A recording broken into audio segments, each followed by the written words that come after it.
اور پچھلے دنوں ہی آپ کو میں یاد دلانا چاہتا ہوں کہ گاندھی کو جس نے قتل کیا تھا نا، نتھو رام گاڈ سے، اس کی سالگرہ منائی گئی ہے چند دن پہلے انڈیا کے اندر۔ گاندھی کے قاتل، جس کو یہ باپو کہتے ہیں کہ یہ ہمارا باپو ہے، اس کے قاتل کی سالگرہ منائی کیونکہ گاندھی نے مرد مر رکھا تھا کہ پاکستان کے حصے کے جو فنڈز ہے پاکستان کو دیے جائیں۔ انہوں نے کہا یار یہ کون ہے انڈیا میں بیٹھ کے پاکستان کی بات کرنے والا؟ تو آر ایس ایس جس تنظیم سے مودی کا تعلق ہے، نریندر مودی کا، اسی تنظیم کا وہ رکن تھا، اور اسی نے یہ کارنامہ سر انجام دیا، گاندھی کو قتل کر دیا جس کو وہ باپو کہتے تھے، اور بعد میں اس کو سزائے موت بھی ہوئی۔ اور آج بھی اس کی ارتھی جو ہے، جو ان کی خاک ہوتی ہے، وہ کسی برتن میں ڈال کے انہوں نے رکھی ہوئی ہے، اور اس کے اوپر ہر سال وہ ہندو اکٹھے ہوتے ہیں جو آر ایس ایس کے لوگ ہیں۔ اس سال بھی انہوں نے اس کی سالگرہ منائی، اور پونا کے اندر ان کا آر ایس ایس کا جو سینٹرل آفس ہے، اس کے اندر انڈیا کا نقشہ لگا ہوا ہے، کھنڈ بھارت کا نقشہ، اس کے اندر پاکستان بھی شامل ہے، افغانستان بھی شامل ہے، اور وہ اس وصیت اس کی ہے کہ میری جو ارتھی ہے، اس کو جب انڈیا اور پاکستان کا بارڈر خدا نخواستہ ختم ہوگا تو پاکستان کے دریاؤں میں جا کر آپ بہائیں گے۔ اور ہر سال وہ وہاں پر حلف اٹھاتے ہیں کہ اس سال ہم جب لکیر نہیں مٹا سکے، اگلے سال ہم مٹائیں گے۔ تو یہ تو ان کا مشن ہے، اس مشن کے اوپر وہ ڈٹرمنڈ ہے، اور اس مشن کے اوپر وہ کام کر رہے ہیں۔ ہمارے لوگوں کو بھی سوچنا چاہیے نا کہ ہم بھی اپنے وطن کے بارے میں سوچیں کہ یار ہم نے کس طرح بچانا ہے اپنے وطن کو، جبکہ ہمارے چاروں طرف دشمن ہمارے خلاف سازشیں کر رہے۔ ہماری نیوکلیر پاور جو ہے وہ پورے ویسٹ کو کھٹکتی ہے، اسرائیل کو کھٹکتی ہے۔ وہ پورا پلان بنائے بیٹھے ہیں، امریکہ نے پوری ایک یونٹ بنا ریز کر لی تھی اس زمانے میں۔ اس کا کام تھا کہ اگر پاکستان میں حالات خراب ہوں تو پاکستان کی نیوکلیر ایسٹس کو قبضے میں لے لیں گے۔ یہ it is known to everyone ون۔ وہ تو یہ پلان بنائے بیٹھے اور ہم ان کی طرف دیکھ رہے ہیں، ان پر تکیہ رکھے بیٹھے ہیں کہ وہ ہماری ہیلپ کریں گے، وہ مدد صحیح بات۔ کریں گے۔ انڈیا کو یہ جو سیٹ بیک ہوا ہے نا مڈل ایسٹ کے اندر، کہ جو اس نے اپنا امیج بنایا ہوا تو وہ ختم ہو گیا، اس ایک جھٹکے سے ہی ختم ہو گیا۔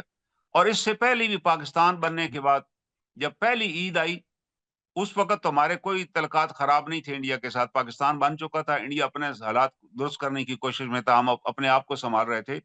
اس دور میں بھی ایک عید کے موقع پر انڈین ایئر کرافٹ کی 2 طیارے آئے اور وہ جناب سرگودا تک پہنچ گئے، مگر ہماری ایئر فورس واز ویجیلنٹ، ان نے ان دونوں طیاروں کو مار بھگایا۔ تو انڈیا کو بڑا احساس ہوا کہ یار یہ آج کل ان حالات میں بھی دے آر ویجیلنٹ۔ یہ اللہ نے ہمیں اعزاز بخشا کہ 65 میں بھی ہمارے ایک پائلٹ ایم عالم نے، جن کا تعلق ایسٹ پاکستان سے تھا، انڈیا کے 7 جہاز مار گرائے، جو کہ دنیا میں ایک ریکارڈ ہے۔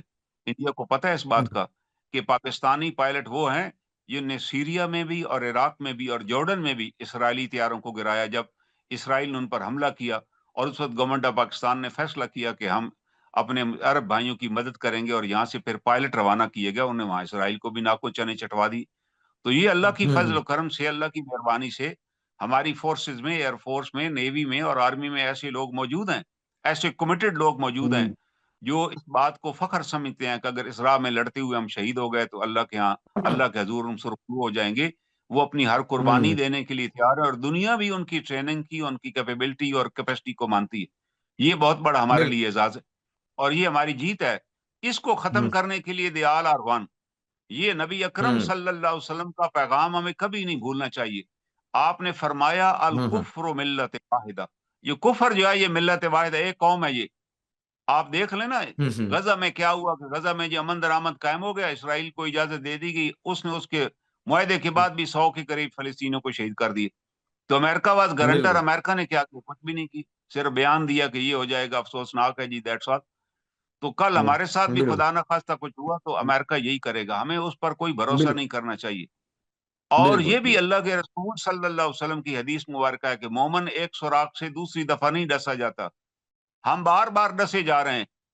65 میں بھی جب جنگ چھڑی تو انڈیا، امریکہ نے ہمارے ہتھیار بند کر دی، بلکہ اس سے پہلے میں آتا ہوں، جب 62 میں جنگ ہوئی انڈیا کی اور چائنا کی، تو اس میں انڈیا کو شکست ہو گئی، انڈیا کا پورا ایک بریگیڈ اریسٹ ہو گیا، اس کا کمانڈر بھی اریسٹ ہو گیا، اور اس کمانڈر کا نام تھا بریگیڈیئر ڈلوی۔ اس نے کتاب لکھی ہے ہمالیہ بلنڈر، کہ ہماری جتنی غلطی، بریگیڈیئر ڈلوی جب رہا ہو کر آئے بمایا بریگیڈ کے، یہ بھی دنیا کے اندر ایک تاریخ ہے کہ پورا انڈیا کا بریگیڈ، اور پھر بڑے مذاکرات کے بعد کہیں چائنا نے اگری کیا کہ ان کو ہم رہا کرتے ہیں، ورنہ وہ تو China was not ready to release them. China نے کہا ہم بالکل تو کیسے آپ ہمارے علاقے میں آ گئے؟ تو اس ذلت آمیز شکست کے بعد